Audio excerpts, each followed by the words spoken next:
Io ero incantato finché lo versavi.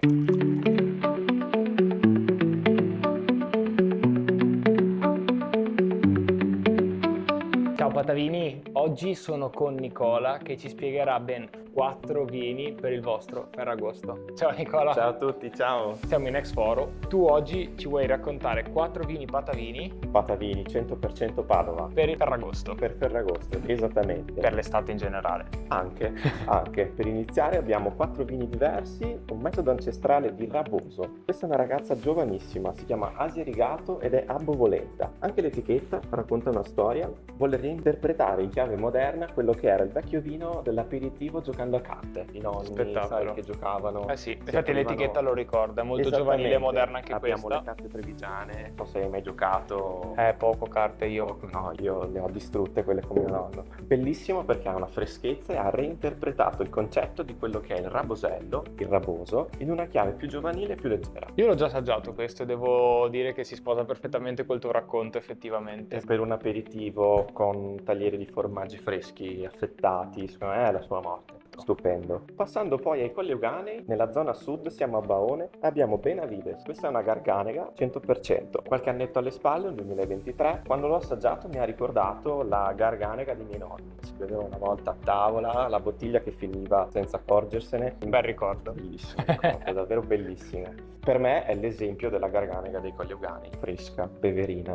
di una bellissima sapidità, con un naso super floreale. Vino artigianale tra l'altro, quindi Ok, parliamo di ok. vino naturale, con poche manipolazioni e tanto di cappello Al insomma, produttore. che ce l'ha. Io questo non Degustato. ho mai assaggiato, degustato e dipende dai punti di vista, però mi ha messo molta Dopo curiosità ce la stappiamo e perché ce la togliamo la curiosità. Esatto. Ho una domanda, brevemente, qual è il tuo pensiero sui vini naturali? È una corrente che si è creata, è un movimento che adesso ha preso piede, perché no? Logicamente il gioco è fare un vino naturale che assomiglia ad un vino convenzionale. Certo. Lì il produttore secondo me ha fatto bingo. C'è una tematica che è quindi quella della consapevolezza, della salute, quindi Sostenibilità, eccetera. e ci sta tutto perché ci sono davvero tanti produttori giovani di talento che si sono messi in questo campo e bisogna solo che lasciargli strada libera. E sono d'accordo con quello che hai detto, non aggiungerei neanche altro, tanto sarebbe superfluo, quindi grazie. Passando al rosso, sempre sui Colli Euganei, ma siamo in una zona leggermente più pianeggiante. Anima del Pigozzo 2019 di Giorgio Salvan. Giorgio Salvan è l'archetipo del produttore dei Colli Euganei. Classico signore che appena arrivi ti apre la porta della cantina, taglia la soppressa, pane, salame, biscotto pan e biscotto, via. salame e vin rosso. Zona perfetta per i vini rossi. Siamo davanti al castello del Cataio, in questa vallata che si chiama Pigozzo.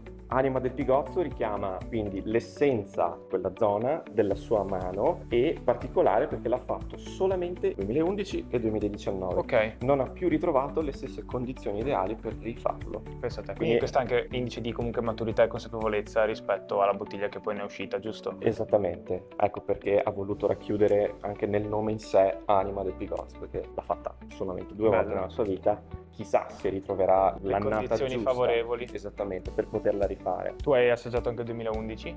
No, purtroppo. Ok. Dobbiamo bacchettare Giorgio e farcelo Ne ha ancora? assaggiare. Nascosto, ma ce l'ha. Qualche piccola rimanenza custodita molto gelosamente. Esattamente, qualcosina c'è, ma è molto geloso. È lecito, ho visto anche le poche produzioni. Dulcis in fundo, Passito. Qui abbiamo Gelso di Lappo. Racconta la storia di un'azienda che è quota 101. Siamo a Torreglia, in una zona molto fresca per la produzione del moscato giallo, molto espressivo. L'annata è la 2020, anche qui lo stiamo proponendo a 5 anni Ok, di distanza. Passito non convenzionale, grande espressività, pienezza di bocca. È uno, secondo me, tra i migliori passiti che abbiamo nella zona. Io non l'ho mai assaggiato, quindi sono curioso anche se mi fai degustare anche questo dopo, se abbiamo Volentieri. l'occasione. Io ultimamente sono abbastanza incuriosito e attratto dai passiti, perché secondo me hanno comunque un'eleganza anche al palato diversa e per gusto personale in questo periodo fase della mia vita li apprezzo molto. Aggiungo che mi faceva sorridere finché tu raccontavi il fatto che hai nominato giustamente il Cataio con il rosso, quota 101, col nostro passito, e io facevo triathlon tanti anni fa e passavo sempre in bici al Cataio, quota 101 di corsa a far salite, Ecco. quindi ho questo filo conduttore tra passato e presente che mi faceva sorridere. Andiamo all'assaggio. Vai.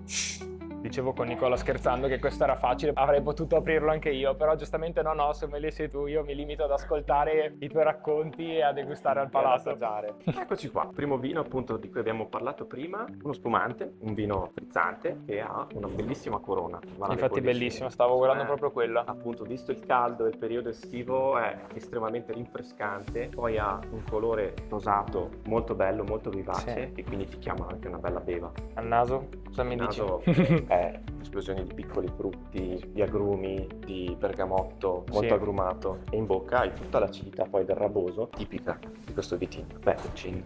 Giusto, scusa. Mi stavo già facendo bene dei racconti, stavo già pensando a Ferragosto, io ti devo dire la verità. Eri già lì Vai, grigliata e vino. alla nostra.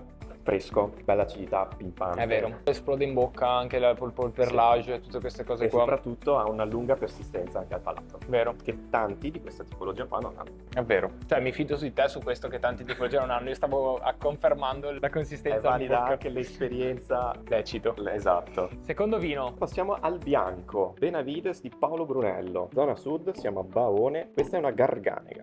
Io sto rubando con gli occhi intanto Patavini, Impara l'arte e mettila da parte, Mettila dicevano. da parte, serve tutto nella vita.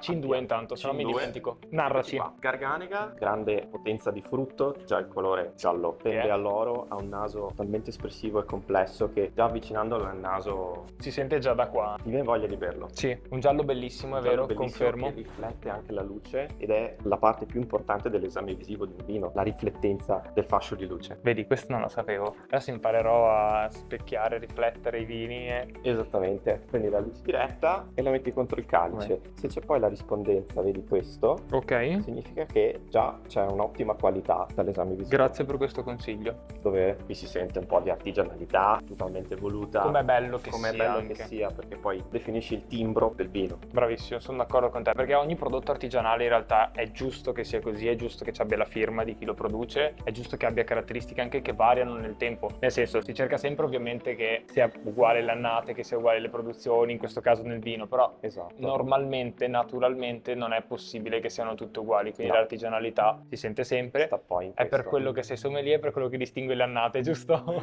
Le andiamo a cercare ad assaggiare tutte, una dopo l'altra. Esatto, fate bene, dai. C'è chi dice un bel lavoro, c'è chi dice di no. Una condanna, dipende. no, per me è ancora un bel lavoro. Questo è importante.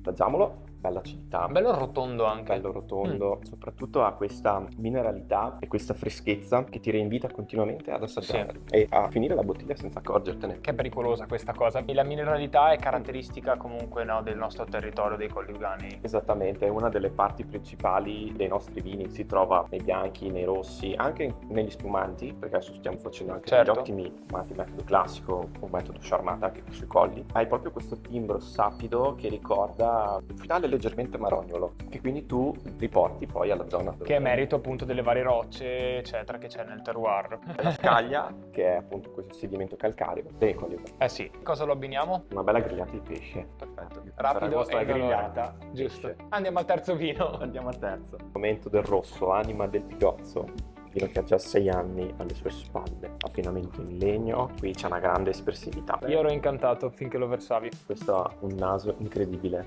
esplosivo. Mhm. Meriterebbe qualche minuto. Lasciamolo là. Ad essere lasciato lì a respirare un pochino, Sì. perché davvero può tirare fuori una grandissima complessità. Lo sai cosa a me piace molto anche dei vini, adesso che hai detto appunto di lasciarli riposare? Mhm. Quando lasci proprio il goccino di fondo, che magari li lasci lì 5-10 minuti perché vai avanti con le chiacchiere, vai avanti con la cena, vai avanti con quello che è, quanto si apre ancora ulteriormente quasi a bicchiere vuoto. È una cosa che mi ha Certo. stupito moltissimo. Ed Come è mai? ed è un segno di grande pregio nei vini. Ok, Perché appunto alcuni, per fare delle prove e capire la potenzialità del vino, lasciano un piccolo goccino nel calice e ci tornano il giorno dopo. Se Non lo il sapevo. calice è ancora intriso del profumo del vino, significa che ha una grande resistenza un al indice di tempo. qualità comunque, Indice ovviamente. di qualità, esattamente. Qui abbiamo Vamos. un Merlot 100%. Cosa lo abbiniamo? Qui ci vuole la carne. Che facile. Qui chiama carne, chiama succosità, c'è un tannino bellissimo, elegante, che quindi con la succosità della carne costata, di una grigliata, Si sposa si perfettamente. sposa perfettamente.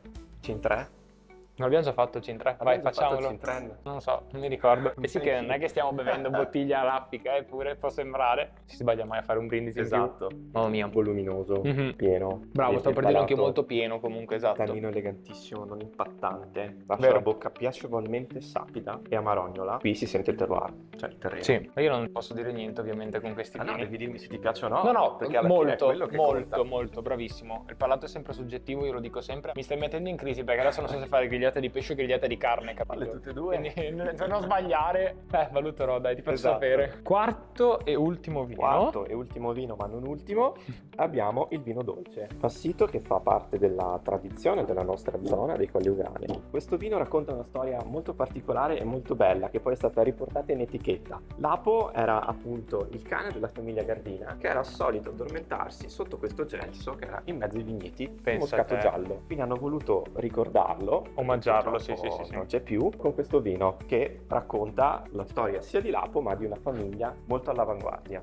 È sempre bello quando ci sono storie così belle anche da raccontare dietro un'etichetta, dietro a un vino. Poi sentirai il vino com'è incredibilmente espressivo. 5-4 facciamolo 4, subito. color ambra, Bellissimo. già evoluto, Mhm. ci si può solo che divertire. Perché quando trovi un passito con un colore così acceso, maturo, ti aspetti anche già un naso e un'evoluzione al palato già più sostenuta. È una coccola incredibile. Questa è una coccola bellissima, Sì. hai l'albicocca matura, il dattero, l'uva sultanina, frutta secca, tutto però in chiave molto tradizionale perché hai anche tutte le connotazioni del moscato, Certo. le erbette aromatiche, la parte di frutta tropicale. Vero. È fatto È un tradizionale non convenzionale, mettiamola così. esattamente. Poi Mamma mia. al palato ha questa acidità che insieme Sì. allo zucchero crea un equilibrio perfetto. Sì. Non è un passito stucchevole. No, bravo, stavo per dirlo io, delicato al palato. Non è quel dolce che è troppo dolce, quella piccola acidità giusta, molto fruttato effettivamente. Mamma mia. Sì, questo puoi bertelo anche da solo, Mhm. non necessariamente in abbinamento. Infatti stavo già pensando a quello, io proprio non ti ho chiesto di abbinarlo. Se dovessi abbinarlo, Qui ci vuole un dolce alla frutta, una meringa con la frutta che quindi giochi zucchero con le acidità Certo. del moscato. vabbè, scegliete voi, Cioccolato, arrangiatevi. sacche. Nicola i consigli ve li ha dati, adesso arrangiatevi. Voi scegliete i vostri abbinamenti, noi continuiamo a degustarci a secco così il nostro Esatto. passito. Nicola, io ti ringrazio per questi consigli preziosi, in primo luogo per me e credo anche per loro. Assolutamente, è stato un piacere potervi portare delle storie e degli assaggi che poi ci direte se in Sì. abbinamento hanno funzionato. Esatto, io ricordo che per quanto mi riguarda è bellissimo sentire le storie che ci sono dietro le etichette, dietro i vini, dietro le famiglie, perché secondo me è un mondo molto ampio che merita di essere scoperto e che appunto grazie ai loro vini fa anche scoprire qualcosa. Questa prima edizione dei 4 vini patavini è finita, torneremo con altre edizioni. Con altri vini, altre Vini, sorprese. patavini, vini veneti, vini chi lo sa. A presto, ciao. Ciao. Grazie Nicola ancora. Grazie a te. Cin 5, questo ce lo godiamo tutto.